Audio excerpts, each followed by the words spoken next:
Lok Sabha seat से सांसद और AIMIM चीफ ओवैसी ने लोकसभा में भाषण तो कल यानी कि शनिवार को दिया था, लेकिन उस भाषण को लोग आज भी सुन रहे हैं। वो इसलिए क्योंकि अपनी उस स्पीच में ओवैसी मस्जिदों पर होने वाले दावों पर जमकर गरजे थे। उन्होंने लोकतंत्र के मंदिर में खड़े होकर ऐसा दहाड़ा कि इसकी गूंज पूरे देश में सुनाई दे रही है। दरअसल लोकसभा में संविधान पर चर्चा के दौरान हैदराबाद के सांसद ने मस्जिदों को सर्वे करने से ध्वस्त करने की मंशा पर सवाल उठाए। ओवैसी ने कहा कि अगर मैं संसद की खुदाई करूं और कुछ मिल जाए तो क्या ये जगह मेरी हो जाएगी। आज आप देख रहे हैं कि मुझसे पूछा जा रहा है कि 500 साल पहले तुम्हारी मस्जिद थी नहीं थी।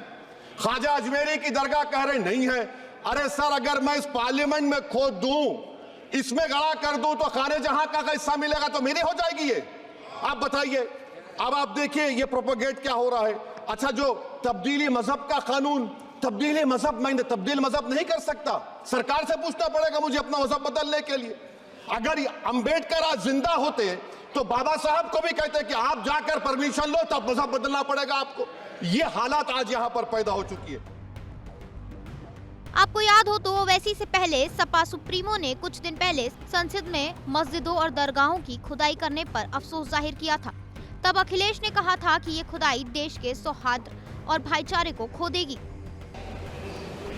वहाँ जो खुदाई की बात लगातार अध्यक्ष महोदय देश में कोने कोने पर भारतीय जनता पार्टी और उनके सहयोगी और समर्थक शुभचिंतक बार बार खुदाई की जो बात कर रहे हैं अध्यक्ष महोदय, ये खुदाई जो है हमारे देश का सौहार्द, हमारे देश का भाईचारा, हमारे देश का गंगा जमनी तहजीब को खो देगा।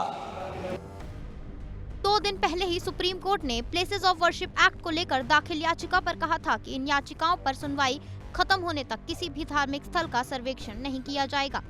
खैर, मंदिर मस्जिद विवाद को लेकर ओवैसी के इस बयान की खूब चर्चा हो रही है। हालांकि इस दौरान ओवैसी ने यह भी बोला था कि बीजेपी देश में उर्दू भाषा को खत्म कर हिंदुत्व की संस्कृति को बढ़ावा देने की कोशिश कर रही है।